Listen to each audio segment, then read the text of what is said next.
다 같이 자리에서 일어나셔서 국산기도함으로 하나님 앞에 예배함으로 나아갑니다. 하나님은 영이시니 예배하는 자가 신령과 진정으로 예배할지니라. 아멘.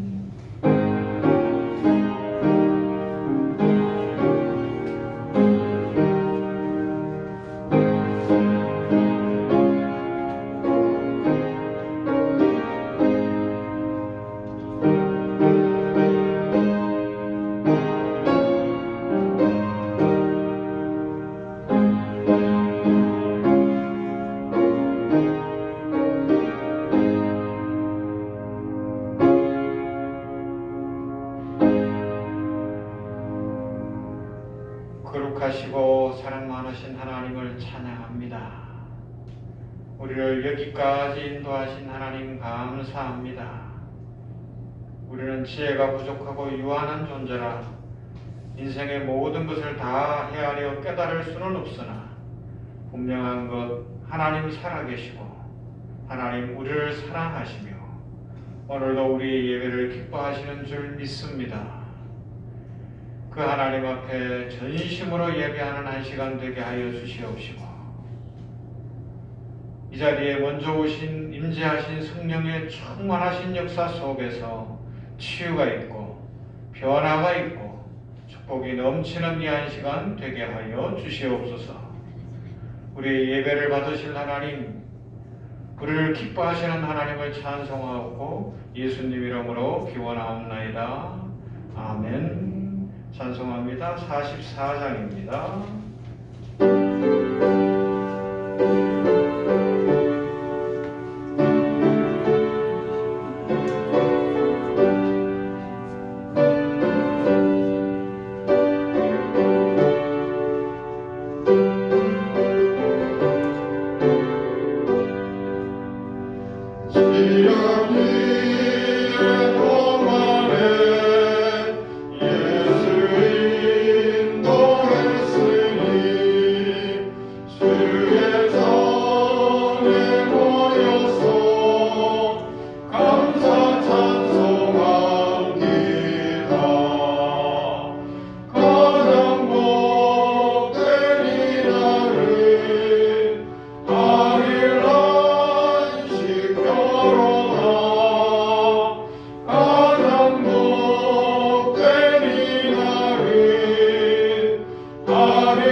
308편 말씀 교독합니다. 하나님이여 내 마음을 정하였사오니 내가 노래하며 나의 마음을 다하여 찬양하리로다. 비파야 수금아 낄지어다. 내가 새벽을 깨우리로다. 여호와여 내가 만민 중에서 주께 감사하고 문나라 중에서 주를 찬양하오리니 주의 인자하심이 하늘보다 높으시며 주의 진실은 궁창에 가리지 이르나이다. 하나님이여 주는 하늘 위에 높이 들리시며 주의 영광이 온땅에서 높이 받으시기를 원하나이다. 같이 주께서 사랑하시는 자들을 건지시기 위하여 우리에게 응답하사 오른손으로 구원하소서. 아멘. 신앙 고백합니다. 전능하사 천지를 만드신 하나님 아버지를 내가 믿사오며 그 외아들 우리 주 예수 그리스도를 믿사오니 이는 성령으로 잉태하사 동정녀 마리아에게 나시고 본디오 빌라도에게 고난을 받으사 십자가에 못 박혀 죽으시고 장사한지 사흘 만에 죽은 자 가운데서 다시 살아나시며 하늘에 오르사 전능하신 하나님 우편에 앉아 계시다가 저리로서 산자와 죽은 자를 심판하러 오시리라. 성령을 믿사오며 거룩한 공회와 성도가 서로 교통하는 것과 죄를 사하여 주시는 것과 몸이 다시 사는 것과 영원히 사는 것을 믿사옵나이다. 아멘. 앉으시겠습니다. 찬송합시다. 442장입니다.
우리 연구원장이신 최현희 집사님 기도하십니다.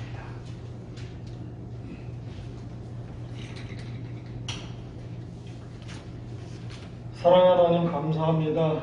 이 예배의 자리에 우리를 나오게 해주신 주님의 은혜 너무 감사합니다. 예배를 드리기도 참 어려운 시기에 우리를 예배 현장에 나오게 하셨으니 주님 이 자리에 은혜를 부어주시옵소서. 주님이 함께하여 주시옵소서. 주님이 임재하여 주시옵시고 이 자리에 저희들의 옆에 앉으셔서 우리를 안아주시고 우리를 토닥여주시고 우리가 갖고 있는 상처들을 하나님께서 싸매 주시옵소서. 아버지 하나님, 우리의 모든 것을 내려놓고 주님 앞에 나올 수 있는 자리 되게 하여 주시옵소서. 매일매일 순간순간이 예배가 되어야 하지만 또한 우리가 이렇게 함께 연약한 우리들이 모여서 공동체로서 예배 드릴 수 있는 이 은혜를 주신 은혜 너무 감사합니다. 하나님께서 함께하여 주시옵시고 인도하여 주시옵소서. 아버지 하나님, 지금 코로나로 인하여 세계 곳곳에서 너무나도 많은 사람들이 죽어가고 또 아파하고 있습니다. 어찌 해야 될지를 모르겠고 어떻게 이 세상이 변화될지 흘러갈지 모르겠고 또 우리 개인도 그런 것을 볼 때마다 두렵기도 하고 또 어떻게 우리의 인생을 살아가야 될지 앞으로 어떻게 세상을 이어나가야 될지 힘들어하는 경우도 많이 있습니다. 아버지 하나님, 우리와 함께하여 주시옵소서.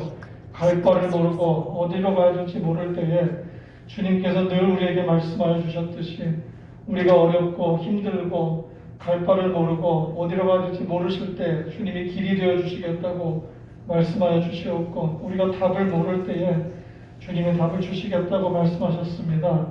아버지 하나님, 어지러운 세상 속에서 한 가지 확실한 것은 우리들 앞에 주님이 서 계시고 우리가 그러한 주님을 믿고 있다는 사실입니다. 하나님을 더 믿게 하여 주시옵시고 우리를 내려놓고 주님을 붙잡는 순간순간도 되게 하여 주시옵소서. 인간이 쌓아오는 모든 기술과 문화와 지식들이 한순간에 무너져 내려가는 것을 보면서 우리가 붙잡을 수 있는 것은 오직 주님밖에 없다는 사실을 너무나도 깨닫고 있습니다. 하나님을 만나는 시간들, 하나님을 더 사랑하는 시간들, 하나님이 또 내 안에 내주하시는 그런 시간들이 될 수 있도록 이 시간들을 인도하여 주시옵소서. 하나님 아버지, 이 예배 현장에 또 우리 병원에는 많은 환우분들이 있습니다. 하나님께서 한 분 한 분에게 함께하여 주시옵시고 능력을 더하여 주시옵소서. 이 자리가 그저 병실에 누워서 있는 자리가 아니라 하나님을 만나는 자리 되게 하여 주시옵시고 보라, 이전 것은 지나갔으니 새 것이 되었도다. 그런 힘을 얻을 수 있는 몸도 새 것이 되고 마음도 영혼도 새 것이 될 수 있는 그런 자리가 될 수 있도록 축복하여 주시옵소서. 간병하시고 보호하고 보호자들에게도 함께 하시고 지치지 않게 하여 주시옵시고 함께 주님을 만날 수 있는 귀한 자리 될 수 있도록 인도하여 주시옵소서. 아버지 하나님, 샘병원을 축복하여 주시옵시고 샘병원의 의료진들을 축복하시사 다른 어느 병원에서도 없을 수 있는 샘병원만의 하나님을 사랑하는 샘병원의 진료가 이루어질 수 있게 하여 주시옵시고 그저 세상의 지식을 진료로 하는 병원이 아니라 하나님의 사랑으로 하나님의 마음으로 환자분 한 분 한 분을 품을 수 있는 의료진들이 될 수 있도록 축복하여 주시옵소서. 아버지 하나님, 또한 우리 샘병원 교회를 축복하시사 샘병원 교회에서 이루어지고 있는 여러 가지 영적 사역들에 하나님이 임재하시고 함께 하셔서 이 병원에 입원하시고 다녀가시는 모든 분들이 의료 혜택을 입는 것뿐만이 아니라 영원히 구원받을 수 있는 귀한 병원 될 수 있도록 축복하여 주시옵소서. 오늘의 예배 가운데 찬양과 모든 말씀 가운데 주님이 임재하시고 우리의 마음을 녹이사 그 말씀이 내 평생의 등불이 될 수 있도록 주님이 인도하여 주시옵소서. 예배 순간순간을 주님께 맡기며 우리를 구원하신 예수님 이름으로 기도드렸습니다.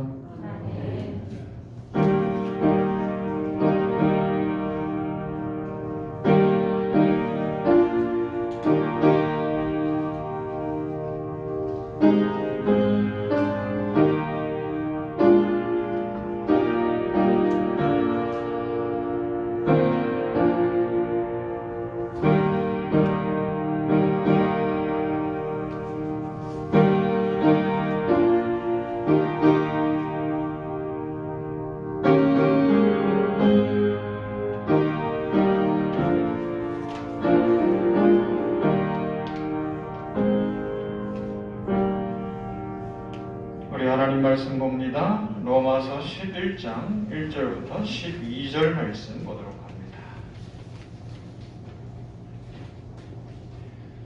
신약성경 로마서 11장 1절로 12절 말씀, 성경 가지신 분들은 페이지로 찾으면 신약성경 256쪽 그간입니다. 앞에 화면에도 준비되어져 있습니다.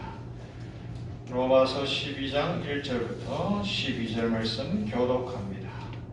그러므로 형제들아, 내가 하나님의 모든 자비하심으로 너희를 권하노니 너희 몸을 11장, 제가 잘못 봤네요. 11장 1절부터 그러므로 내가 말하노니 하나님이 자기 백성을 버리셨느냐? 그럴 수 없느니라. 나도 이스라엘이니요 아브라함의 씨에서 난 자요 베냐민 지파라. 하나님이 너희를 약속한 너희가 분명히 엘리야를 가르쳐 말한 것을 알지 못하느냐. 그가 이스라엘을 하나님께 고발하되 주여 그들이 주의 선지자들을 죽였으며 주의 제단들을 헐어버렸고 나만 남았는데 내 목숨도 쳤나이다 하니 그의 선지자들이 무엇이냐. 내가 너를 위하여 바알에게 물을 붓지 않으면 7,000명을 남겨두었다 하셨으니 그런 적 이와 같이 지금도 은혜로 택하심을 따라 남은 자가 있느니라.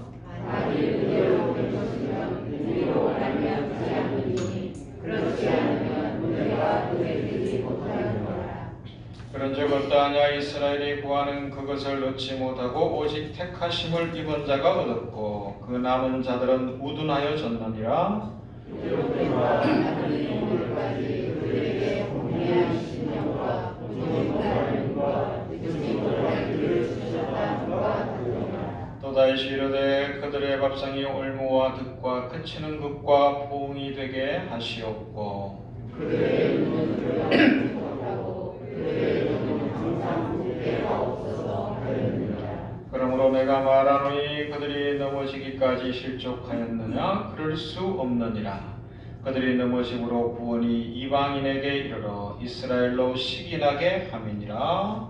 그들의 정신이 세상에 풍성하게 되며 그들의 실패가 이방인의 풍성하게 되거든 하물며 그들의 충만함이요. 아멘.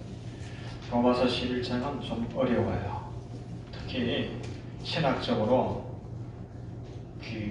우리하고 조금 뜻을 달리하는 세대주의자들, 그 아류에 속하는 신사도주의자들, 그들이 가장 강하게 붙들고 늘어지는 성경이 로마서 11장이에요. 그러다 보니까 저도 모르게 12장으로 바로 건너뛰었던 것 같은데, 자, 11장을 살펴보면서 그 세대주의가 뭐가 문제가 있는지, 신사도주의의 어떤 주장들이 왜 문제가 되는지, 특히 이스라엘이나 유대인이나 이 예루살렘과 관련된 문제들을 조금씩 살펴볼 겁니다. 우리 병원교에 출석하는 분들은 오늘 아침에 제가 영상 6년 전에 이스라엘 다녀온 영상을 만들었던 것을 올려드렸는데 다 이유가 있어요. 이 말씀을 보면서 이스라엘의 의미들이나 이런 것들을 생각해 가면서 유대인들에 대한 것도 생각하려고 그럽니다. 사람마다 살면서 가장 행복한 순간이 있을 거예요. 그죠? 여러분들에게 가장 행복한 순간은 언제입니까? 그런데 믿음 안에서 생각해 볼 때에 우리의 삶 가운데 가장 행복한 순간은 바로 하나님을 아는 믿음의 눈이 열리는 그 순간일 거예요.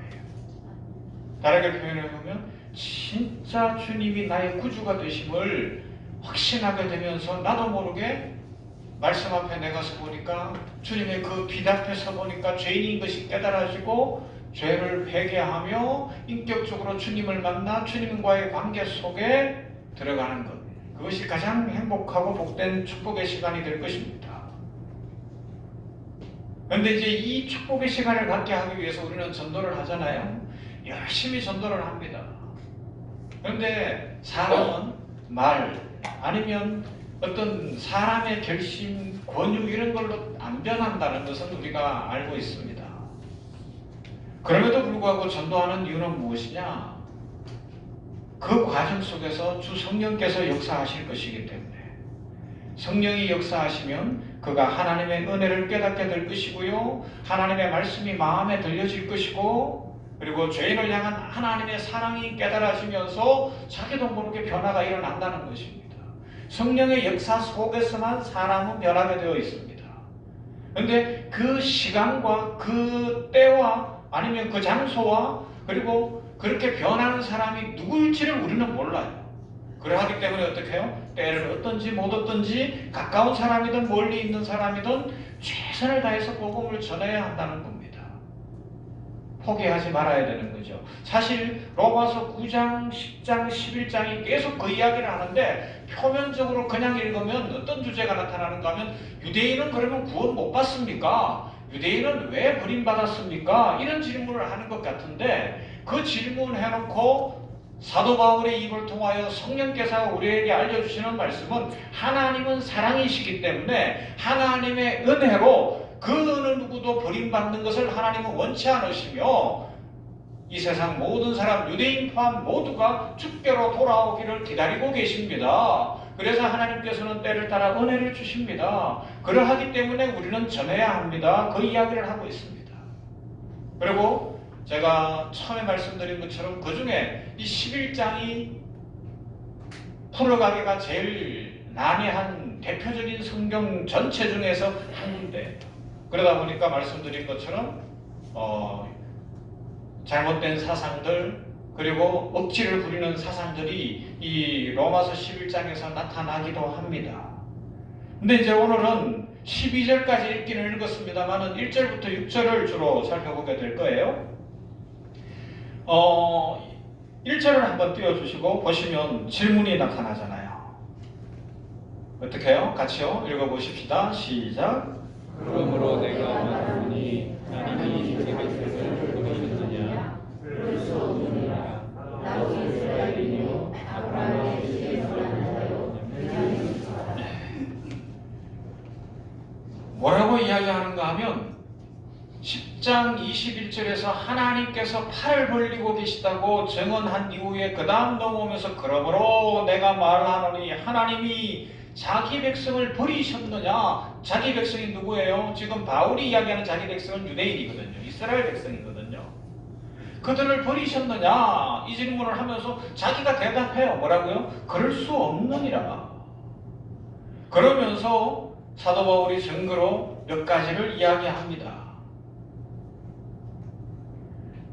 그 내용이 특별히 하나님께서 이스라엘 백성들을 향하여 10장 18절에서는 뭐라고요? 그 말씀이 온 땅에 퍼졌고 땅끝까지 이르렀다. 유대인들에게도 충분히 구약을 통해서 전해졌다고 말씀하시고 21절에서는 하나님께서 온종일토록 팔을 벌리고 계시는 탕자를 기다리는 아버지의 심정으로 여전히 기다리고 계시다. 그것을 알려주셨어요. 그러면서 하나님께서 이스라엘을 버리지 않은 이유, 그리고 온 인류 죄를 지었음에도 불구하고 유대인뿐만 아니라 우리 이방인으로 표현되는 전 세계 모든 민족을 버리지 않은 이유 4가지가 1절부터 6절까지가 나오는데 첫째가 뭐냐? 그렇게 질문하고 사도 바울이 그럴 수 없다 그러고 첫 번째 논정이 나를 봐라 그럽니다. 내가 누구냐? 유대인 중에 유대인이요, 율법으로는 바리새인이요, 열심으로는 예수님을 구주로 믿는 사람들을 핍박하기를 1등으로 했던 사람인데 주님이 나를 구원하신 것 봐라. 나 같은 악당도 나 같은 죄인도 구원하시는 주님이시라면 유대인들이라고 해서 버릴 수가 없고 어느 누구라도 죄인들을 버리실 수 없다. 그 증언을 하고 있는 거예요. 그 다음 두 번째로 가면 2절에서 뭐라고요? 하나님이 그 미리 하신 자기 백성을 버리지 아니하셨나니 라는 말씀을 합니다. 아브라함과 그의 혈통적 후손인 유대인들이 믿는 백성이 되도록 미리 아시고 정하셨기 때문에 버리지 않을 것이다. 그 이야기를 하는 거예요. 왜요? 모든 구원과 또 생명의 은혜는 그 시작과 끝이 하나님께 있기 때문에 그렇습니다. 인간의 공로나 인간의 자격이나 인간의 조건은 단 1도 구원에는 들어갈 자리가 없어요. 오직 은혜입니다. 100% 하나님의 은혜입니다. 그러면서 이제 2절 그 다음부터 4절까지는 무엇을 이야기하는가 하면 엘리야 시대 때 있었던 실제적 사건을 통해서 논증하고 있어요. 엘리야는 북왕국 이스라엘이 남북왕국으로 나누어졌잖아요. 남왕국은 유다로, 솔로몬 이후에 북왕국은 이스라엘로 나누어졌는데 그 중에서 가장 대표적인 그리고 능력도 많이 행한 능력의 선지자였습니다. 그런데 그가 한때는 하나님이 이스라엘을 포기하셨구나, 하나님께서 이스라엘만 포기하신 것이 아니라 나도 상 안 주시려고 작정하셨구나, 하나님 해도 너무하시는구나 라고 결심한 때가 있었어요. 그것이 열왕기상 19장에 나오는데 그때에 그 마음을 갖고 하나님 앞에 나만 남았습니다, 어쩌시려고 이럽니까 하나님? 그때 그렇게 질문하니까 하나님이 뭐라고요? 아니다, 너만 남은 게 아니고 바알 앞에 무릎 꿇지 않은 자 7,000명 남겨놨다라고 하나님이 말씀하신 거예요. 이것을 통해서도 하나님이 무엇을 말씀하셔요? 구원은 은혜로 이루어진다고요. 사람의 눈에 볼 때는 아합이 그리고 이방 여인 왕비로 온 이세벨이 바알과 아세라상을 세우며 온 땅을 우상숭배로 더럽힌 것 같아 사람의 눈에는 단 한 사람도 구원받는 사람이 없을 것 같았지. 그러나 그렇지 않다. 하나님이 그렇게 말씀하시는 거예요. 내가 은혜로 남겨놨다는 겁니다. 그 다음에 5절과 6절에서는 그 은혜에 대한 논증을 다시 하고 있습니다. 사람들은 엘리야 때와 마찬가지로 지금 사도 바울이 이야기하는 이때 초대교회 때나 오늘 우리가 예배를 드리는 2000년 이때나 모든 이스라엘이 하나님을 버렸다고 착각할 수 있어요. 왜요? 아직도 여전히 유대인들은 안 돌아오는 것 같고 그런 상황이니까. 그러나 그렇지 않다고 사도 바울은 분명히 이야기합니다. 5절과 6절 말씀은 믿을 만하고 선하고 훌륭한 사람들이 있어서가 아니라 하나님의 은혜가 항상 이 땅을 향하고 있고 이 땅에 덮여있기 때문에 신실하게 남은 자들이 존재할 것이다.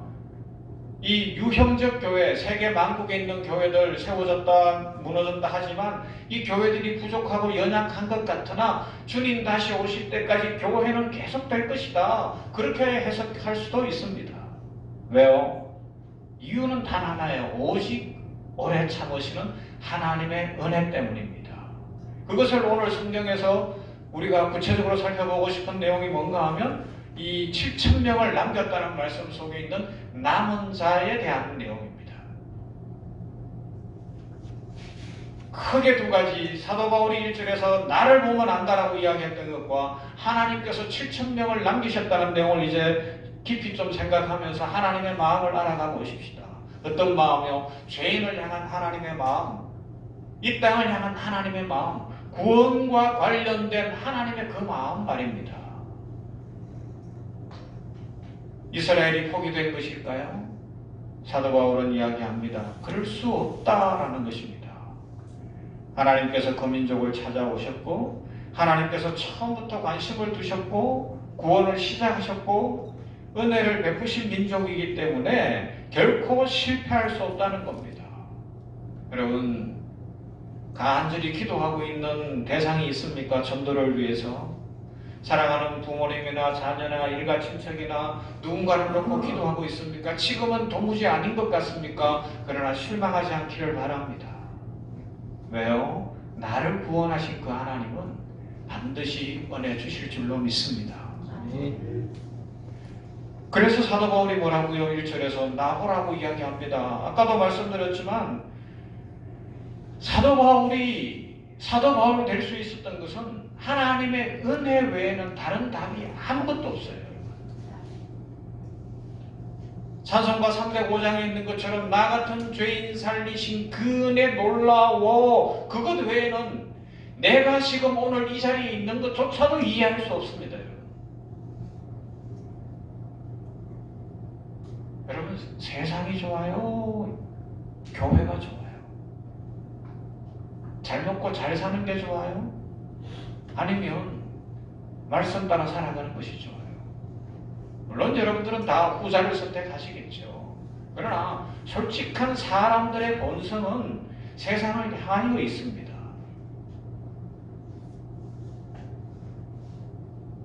그런데 그런 본성을 가진 우리가 이 자리까지 와 있고요.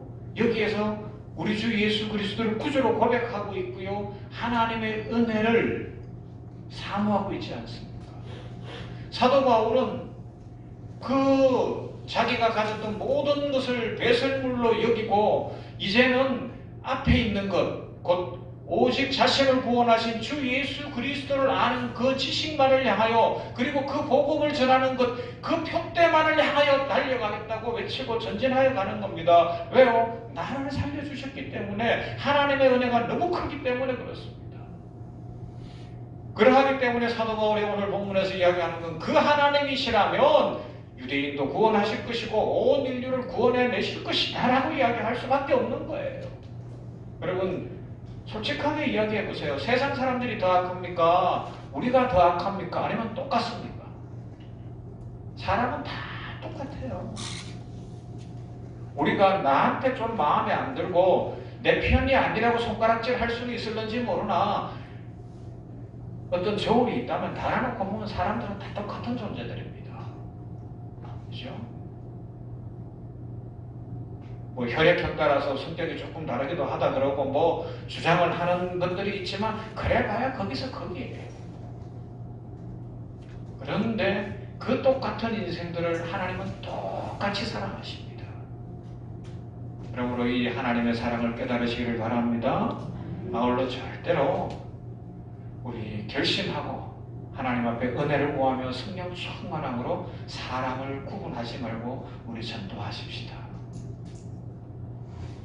사람을 구분하지 말고 사랑하는 자리까지 갈 수 있기를 날마다 기도하십시다. 저의 숙제고 저의 문제고 또 우리들의 숙제고 우리들의 문제일 것입니다. 그죠? 바리새인 중에 바리새인이었던 사도 바울이 얼마나 사람을 구분했어요. 그랬던 사도 바울이 이방인들을 향하여 복음 들고 가면서 매를 맞고 온갖 어려움을 겪고도 다 사랑해내잖아요. 왜요? 나 같은 죄인 살리신 그 은혜 놀라웠습니다. 그 다음 엘리야의 사건을 이야기합니다. 이 내용을 알려면 이따가 이제 예배 끝나고 우리 성도들 성경 가지고 이 열왕기상 19장을 좀 천천히 자세히 좀 읽으시면 더 좋아요. 그 앞에 있는 18장도 있고 그러면 더 좋고요.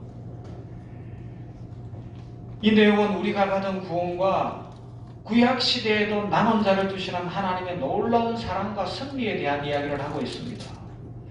북왕국 이스라엘은 솔로몬 이후에 남북으로 나뉘어지고 난 이후에 722년 이 아수르에 의해서 멸망할 때까지, 아시리아에 멸망할 때까지 진짜 착한 일은 한 번도 안 했어요. 어떤 착한 일을요? 하나님 앞에 믿음이라는 차원에서 착한 일을 한 번도 안 했어요.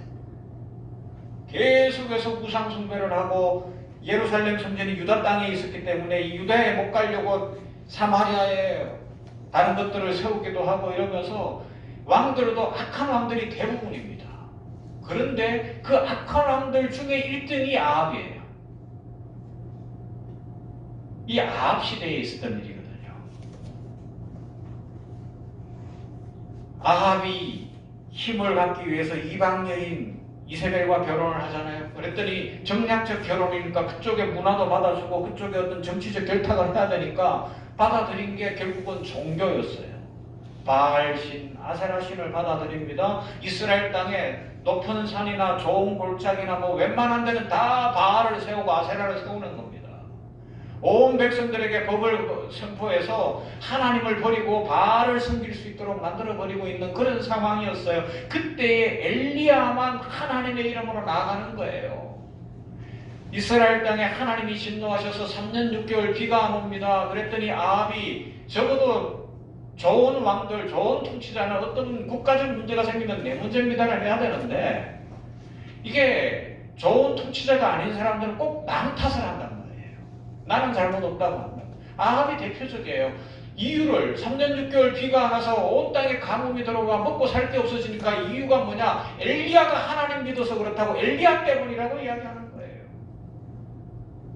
그러면서 엘리야를 죽이려고 하다가 결국은 하나님 앞에서 대결을 하잖아요. 바알 선지자 450명, 아세라를 섬기는 선지자 400명 모여 850대 1로 엘리야와 갈멜산에서 뭐 하는 거예요? 하늘에서 불이 내리는 신이 참신이다 그랬더니 하나님이 엘리야의 기도를 응답하시고 그 850명을 그날을 다 죽이잖아요. 그 영상에 나옵니다. 갈멜산. 그런데 이때부터가 문제예요. 이 정도 이제 승리를 했으니까 엘리야가 무슨 마음을 딱 가졌는가 하면 우리하고 똑같은 마음을 가져요. 이제 됐다. 하나님께서 드디어 역사를 시작하셨구나. 뭐 충분히 그럴 수 있잖아요. 그죠? 그 마음을 갖고서 하나님께서 드디어 일을 시작하셨으니까 내가 그 일을 성취하리라 생각을 하고 예루살렘으로 홀로 단신이지만 진군해서 들어갔어요. 들어갔더니 이세벨이 뭐라고 이야기하는가 하면 열왕기상 19장은 그렇게 시작을 해요.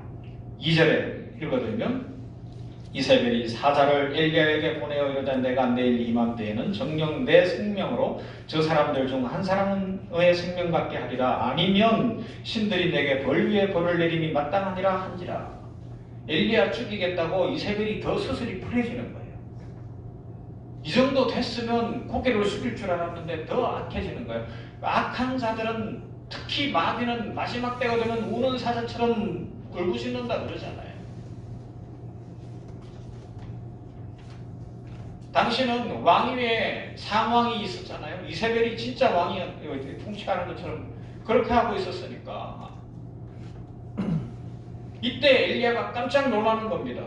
왜 놀라는가 하면 자기가 생각하는 신앙의 어떤 가치관은 하나님은 이제는 이세벨이나 아합은 벌하고 자기한테는 상을 주고 이스라엘은 회개하고 다 돌아올 줄 알았어요. 그런 날이 왔다고 생각했는데 이세벨의 기가 끊기지도 않고 이스라엘 백성들이 민족적으로 또 회개하는 것도 아니에요. 여전히 바알과 아세라가 하늘에서 불이 못 내리고 다 그 선지자들은 죽었는데 하나님이 불을 내리시는 걸 봤는데도 불구하고 안 돌아오고 있다는 겁니다. 이게 인간의 심성이에요. 악에 물들고 악한 영 마귀가 역사하는 마음이 되면요, 저만 하면 돌아올 것 같은데 싶은데 안 돌아오는 게 있어요. 여기에서 엘리야가 탁 부딪혔어요. 야, 이거 아닌가 보다. 내가 뭘 잘 몰랐나 보다. 하나님께서 이게 여기서 해결 안 하실까 보다. 그런가 하고 마음 먹고는 도망을 쳐요. 아이고 이제 더 이상은 못하겠다는 거죠. 그래서 브엘세바까지 남쪽으로 내려갑니다. 그리고 거기까지 가서는 자기를 따르는 사원은 가만히 있으라 그러고 혼자서 광야길로 하루길을 더 들어가서는 가니까 로뎀나무가 한 그루 있어요. 로뎀나무는 가서 보시면 알지만 우리나라 쌀이나무 같아요. 아시죠? 또 쌀이나무는 더 어려우잖아요. 그냥 요만한 나무예요. 거기에 그늘이 있으면 얼마나 있다고 광야 사막에서 그 그늘에서 누워서 잠을 자면서 그럴 거예요. 하나님 이만하면 됐으니까 나 이제 그만 죽이십시오. 그럽니다.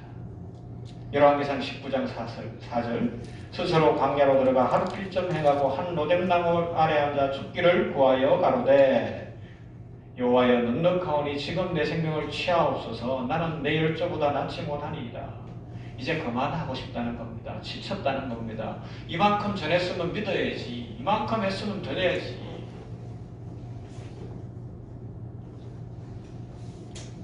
왜 엘리야가 이렇게 돼요? 하나님의 마음에 대한 오해 때문에 그런 거예요. 하나님의 사랑에 대해서 오해를 했어요. 다르게 표현하면 자기식으로 하나님을 해석하고 자기가 해석한 하나님이 진짜 하나님이라고 억지를 부리고 있는 거예요. 오늘날 이게 지금 신앙의 가장 큰 문제예요. 내가 믿는 하나님을 진짜 하나님이라고 자꾸 생각한다고요. 제가 세대주의, 신사도주의 이야기하는 것도 성경이 그렇게 말 안 한다고 풀어주면 순종해야 되는데 내가 믿는 게 옳다고 자꾸 주장한다는 데 문제가 있어요.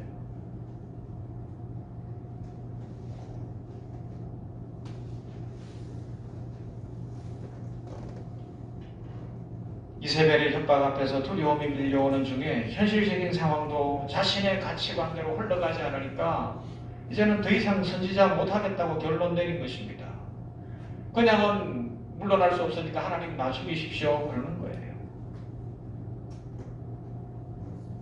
그러나 하나님은 그냥 계시지는 않았죠. 그 다음에는 어떻게 해요? 그 광야에 누워있는 엘리야를 깨워요. 그리고는 떡을 준비해, 숯불에 구운 떡을 준비하고 물을 준비해 놓으시고 먹으라 그럽니다. 먹고 또 잤어요. 실컷 자고 나니까 또 준비해 놓으셨어요. 또 먹고 또 잤어요. 그리고 엘리야가 힘을 얻어서 40주 40야를 광야길을 걸어서 하나님의 산 호렙에 갔다. 호렙에 갔는데 거기서 이제 하나님이 일을 시작하시면서 오늘 로마서 11장 4절에 나오는 7,000명 이야기를 그때 하시는데 그 장면이 어떻게 돼요? 먼저 엘리야에게 하나님의 마음을 깨닫게 하시는 게 열왕기상 19장 11절부터 14절입니다. 읽어드릴게요. 잘 들어보세요. 여호와께서 가라사대 너는 나가서 여호와 앞에서 산에 섰으라 하시더니 여호와께서 지나가시는데 여호와의 앞에 크고 강한 바람이 산을 가르고 바위를 부수나 바람 가운데 여호와께서 계시지 아니하며 바람 후에 지진이 있으나 지진 가운데도 여호와께서 계시지 아니하며 또 지진 후에 불이 있으나 불 가운데도 여호와께서 계시지 아니하더니 불 후에 세미한 소리가 있는지라 엘리야가 듣고 겉옷으로 얼굴을 가리우고 나가 굴러기에 섬에 소리가 있어 저에게 임하여 가라사대 엘리야야 내가 어찌하여 여기 있느냐 제가 대답하되 내가 만군의 하나님 여호와를 위하여 열심히 특심하오니 이는 이스라엘 자손이 주의 언약을 버리고 주의 단을 흘며 칼로 주의 선지자들을 죽였음이오며 오직 나만 남았거늘 저희가 내 생명을 찾아 취하려 하나이다. 여기에 하나님의 마음이 1차적으로 나타나거든요. 하나님은 이렇게 묻는 거예요.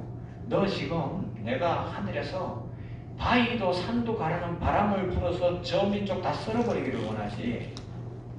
너 지금 지진이라도 나서 저 민족 그냥 땅속으로 다 꺼지게 만들기를 원하고 있지. 너 지금 하늘에서 불이 막 내려서 소돔과 고모라처럼 싹 다 멸해주기를 원하지. 내가 그렇게 하랴.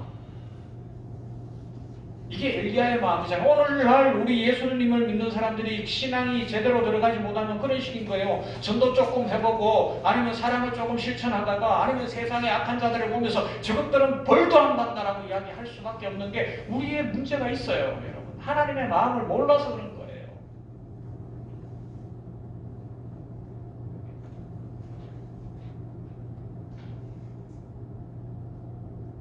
엘리야가 기대하는 하나님께 기대했던 게 그런 거 아니에요. 막 불이 내려오고 바람이 불고 지진이 나서 악한 자들 그냥 싹 다 그냥 없앴으면 좋겠잖아요. 그런데 하나님이 뭐라 그래요? 세미한 음성 속에서 이렇게 이야기하는 거예요. 나는 그렇게 안 하고 싶다. 이 세미한 음성으로 그들에게도 들려줘서 그들이 돌아오기를 기다린다. 내 마음은 이 세미한 음성을 깨닫고 그들이 살았으면 좋겠다. 나는 아무리 악당이라도 그들이 죽는 걸 원치 않는다. 멸망당하는 걸 원치 않는다. 그 이야기를 지금 엘리야에게 하고 계신 거예요. 구약에서 하고 계신 거예요. 제일 악한 왕이었던 아합 시대의 말입니다. 엘리야는 저들과 나는 다릅니다. 나는 하나님을 선택했고 저들은 반대했습니다. 저에게는 상을 주시고 저들에게는 벌을 내리십시오. 이게 엘리야의 마음이었어요. 그런데 하나님은 그래 나는 너도 사랑하지만 저들도 사랑한다.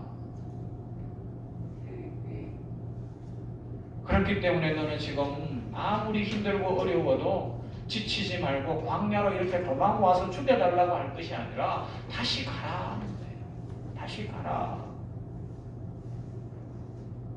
그러면서 결정적으로 두 가지를 말씀하시는데 열왕기상 19장 15절 16절에서는 이렇게 이야기해요. 여호와께서 저에게 이르시되 너는 내 길을 돌이켜 광야로 말미암아 다메섹에 가서 이르거든 하사엘에게 기름을 부어 아람 왕이 되게 하고 너는 또 니미시 아들 여우에게 기름을 부어 이스라엘 왕이 되게 하고 또 아멜모홀라 사바사의 아들 엘비사에게 기름을 부어 너를 대신하여 선지자가 되게 하라. 이게 1차적 마음이에요.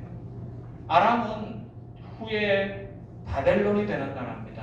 이스라엘을 향하여 엄청나게 많은 악한 일을 하잖아요. 그런데 그 나라도 존속시키고 아합이 악하지만 그 후에 왕도 세워서 이스라엘도 계속되게 하고 너 후에 엘리사를 선지자로 세워서 선지자의 일도 힘들고 어려도 계속하게 해서 그 방법으로 이 민족을 살려내자, 이 민족을 구원해내자, 그렇게 이야기하시는 거예요. 여러분, 그래서 교회가 지금 이렇게 있는 겁니다. 그래서 제가 있는 것이고 우리 성도들이 있는 거예요. 세상이 우리가 생각하는 대로 그냥 소돔과 고모라에 그렇게 하는 것처럼 하나님께서 한 방에 다 해결했으면 좋겠지만, 그날은 예수님 다시 오시는 그날 재림의 때, 완성의 때에 이루어질 것이고요. 그때에는 우리들도 다 변화될 것입니다. 그날이 오기 전까지는 어떻게 해요? 여전히 교회가 핍박을 당하고 성도들이 힘들고 어려운 듯하나 성도는 성도의 길을 가야 되는 것이고, 세상은 악해서 저 정권을 없앴으면 좋겠고 저 나라는 무너졌으면 좋겠다 싶은데, 김정은이는 없으면 좋겠다 싶지만 하나님께서 존속시켜야 되는 이유가 있다는 것입니다. 이 세계관, 이 역사관을 아시겠습니까, 여러분? 한마디 말로 다 표현할 수는 없지요.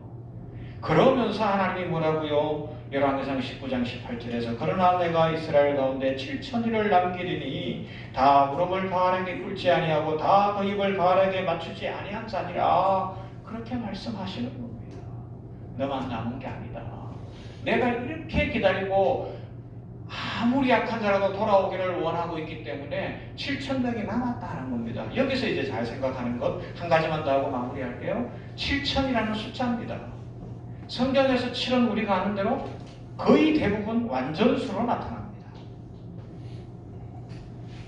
7, 완전수. 그리고 1000은 성경에서는 대부분 많다라는 뜻을, 충분하다라는 뜻을 갖고 있습니다. 상징적 의미가 있어요. 7,000은 충분한 숫자가 있다고요. 많은 숫자가 있다고요. 숫자적으로 7,000명도 되지만 그게 아니라 이스라엘에 네가 모르지만 충분하게 남아있다고요. 이게 신약 요한계시록 가면 14만 4천 명과 연결되는 거예요. 14만 4천 명을 문자적 숫자로 하면요, 저 여의도에 있는 크다는 그 교회 성도가 30만이 넘는데 그 성도도 다 못 들어가요. 그러면 그게 아니고요, 구약의 성도의 대표인 12지파, 신약의 교회의 대표인 12사도 곱하면 얼마예요? 12 곱하기 12는 144에다가 많다, 충분하다의 뜻인 1000을 더해서 14만 4천이라고요. 온 세계 열방, 구약과 신약을 통틀은 모든 역사 속에 하나님께서 충분한 숫자를 구원해 내신다는 것이 14만 4천 명이에요. 그걸 놓치고 자꾸 숫자로 가면 큰일 납니다. 이단됩니다. 그리고 소극적이 되고요, 소심해지고요. 그렇지 않습니다. 하나님은 엘리야 때 아합이라는 그 악한 왕이 있을 때에도 충분한 숫자가 이스라엘에 있게 하셨어요. 우리는 그것을 믿습니다.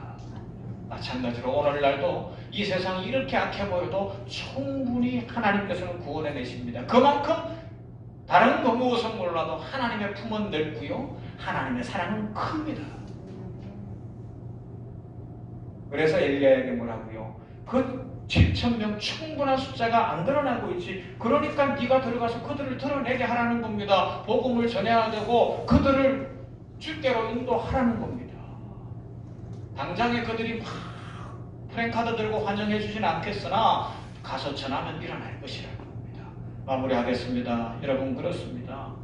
유대인을 향한 질문, 유대인이 버려졌느냐 사도 바울이 질문하고 그럴 수 없다고 이야기합니다. 그 이유는 단 하나예요. 오늘은 자신을 이야기하고 7,000명을 이야기하나, 이유는 궁극적 이유는 하나, 뭐죠? 하나님의 사랑, 하나님의 그 넓으신 품 때문에 결국은 구원해 내실 것입니다. 오늘 우리들도 그 은혜로 구원을 받았습니다. 세상 모든 민족들도 그렇게 구원을 받을 것입니다. 그러므로 우리들 계속해서 복음을 전하시고 주의 사랑을 전하며 하나님의 은혜에, 하나님의 사랑에 감사하는 복된 인생 살아가시기를 주님의 이름으로 축원합니다. 좋으신 하나님을 찬양합니다. 우리를 끝까지 사랑하신 하나님 감사합니다. 나 같은 죄인 살리신 하나님 감사합니다. 이 땅에 충분한 숫자를 남겨두시는 하나님 감사합니다. 아합왕이 통치하던 그 악한 시대에도 이스라엘에 7,000명으로 대변되어지는 충분한 숫자가 있었고, 주님 다시 오실 때까지 이 땅의 모든 열방 가운데 14만 4천으로 대변되어지는 충분한 숫자 모든 민족들 가운데 주께서 구원하실 줄로 믿습니다. 이 믿음 가지고 우리들 감사하며 끝까지 복음 전하며 주님 앞에 찬송하는 삶 살게 하여 주시옵소서. 예수님 이름으로 기도하옵나이다. 아멘. 찬송합시다. 302장 내주 하나님 은혜는 넓고 큽니다. 찬송하면서 준비하는 건 봉헌합니다.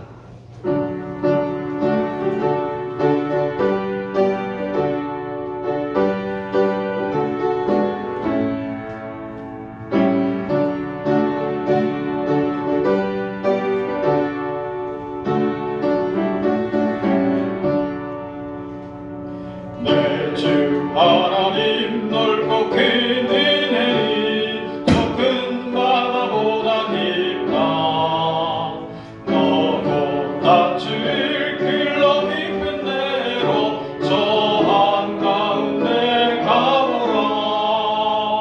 언덕을 떠나서 창밖에 내띄워 내 주 예수의 바다로 내가 걷어가라. 외로운 인생은 내가 거기서 저 긴 바다 물결 보고 힘이 보이는 깊은 바다 속에 한 번 헤아려 앉거나 언덕을 떠나서 창가에 내띄워 내 주 예수의 바다로 내가 걷어가. 3절 박수합시다. 많은 사람이 얕은 물가에서 저 큰 바다 가려다가 찰싹거리는 작은 파도 보고 마음 약하여 못 가네. 언덕을 떠나서 창가에 내띄워 내 주 예수의 바다로 내가 걷어가라. 사고 가루라 이제 곧 가거라. 저 큰 들에 만나야 해. 사고 내 노를 저 깊은 데로 가라. 막막한 바다로 언덕을 떠나서 창가에 내띄워 내 주 예수의 바다로 내가 걷어가라. 아멘. 광고부터 하고요. 봉헌기도 드리고 축도하겠습니다. 오늘 예배 오신 모두를 환영합니다. 병원에 계시는 동안에 예배는 지금은 코로나 상황이라 이렇게 한 번 드리지만 여기 출구에 보면 이 내용에 빨간 글씨로 되는데 QR코드와 유튜브 주소가 있어요. 요새 핸드폰 좋은 것은 이 QR을 그냥 카메라로 찍어도 되죠. 그러면 유튜브 주소가 뜰 거예요. 이게 우리 병원에서 하는 새벽기도 말씀 묵상이 매일 올라갑니다. 그래서 월요일부터 금요일까지 6시 반이면 새벽기도 할 수 있는 말씀 묵상, 여기가 냉천골이니까 냉천골에 아침 묵상이 올라오니까 그걸 통해서 병상에서 새벽기도 하시고요. 그러면서 또 개인 기도가 필요하신 분들은 6층에 기도실이 있어요. 수술실 앞에 보호자 대기실 안으로 들어가면 들어가서 마음껏 기도하시면 되고요. 그리고 또 혼자 힘으로 힘들 때는 원목실에 연락을 주셔서 우리 사역자들의 도움을 받으면서 같이 기도할 수 있기를 바랍니다. 그리고 주변에 병원에 입원 한중에 전도를 하고 싶은 사람도 있을 때 우리 원목실로 연락을 주시기를 바랍니다. 오늘은 뭐 작은 과일이지만 어제 저녁에 지역에 사시는 목사님이 마트에 갔다가 병원교회 성도님들이 생각난다고 귤을 사오셨어요. 이따가 나눠드리고 같이 그렇게 또 사랑을 나눌 수 있기를 바랍니다. 12월입니다. 모두의 삶의 축복이 넘치기를 바랍니다. 기도하십시다. 사랑 많으신 하나님 감사합니다. 복 주시는 하나님 감사합니다. 하나님의 은혜 가운데 하나님의 축복 가운데 우리가 구원받아 하나님의 자녀 되게 하셨으니 감사합니다. 아버지 하나님이여, 이 믿음으로 충만한 인생 살게 하여 주시옵시고 우리가 우리의 가치관, 우리의 생각으로 어리석게도 다른 사람 판단하거나 하나님의 하시는 일을 판단하지 않게 하여 주시옵시고, 하나님 끝까지 참으시는 분, 나 같은 죄인을 살려내시기까지 오래 참으신 분이신 것을 확실히 믿는 믿음으로 우리들도 변치 않고 전도하고 기도하고 주의 복음 전하는 삶을 살게 하여 주시옵소서. 하나님께서는 세상 모든 민족이 돌아오기를 기다리고 계심을 믿습니다. 아버지 하나님이여, 그 믿음으로 살아가며 유대인들을 비롯한 세상 모든 민족이 구원받는 그날까지 아버지 하나님이여, 교회의 역사는 계속될 것이며 그 과정에서 이미 임한 하나님 나라와 영원한 앞으로 완성될 하나님 나라 사이에 있기에 영적 전쟁은 있으나 결국 하나님 나라가 승리할 것을 믿는 믿음으로 우리 성도들 끝까지 믿음의 용사들 되게 하여 주시옵소서. 하나님께서 베푸신 사랑, 하나님께서 베푸신 은혜, 하나님께서 베푸신 축복에 감사하며 예물을 준비하여 구별하여 드립니다. 아버지여, 기뻐 받으신 줄 믿습니다. 그 마음을 받으셨고 그 삶을 받으신 하나님, 그 기도의 소원을 받으신 하나님, 만복의 근원이시오니 만복으로 채워주시옵소서. 풍성케 하여 주시옵시고 믿음의 용사가 되고 사랑하며 살며 용서하며 살며 섬기며 살아갈 수 있는 넉넉함이 있도록 축복하여 주시옵시고 구워주게 하여 주시고 들어가도 나가도 복받을 수 있도록 하나님 축복해 주시옵소서. 이 물질이 사용되는 곳에 하나님의 나라가 확장되어지며 구원의 역사가 일어나며 하나님의 교회가 부흥할 줄로 믿습니다. 하나님 축복해 주시옵소서.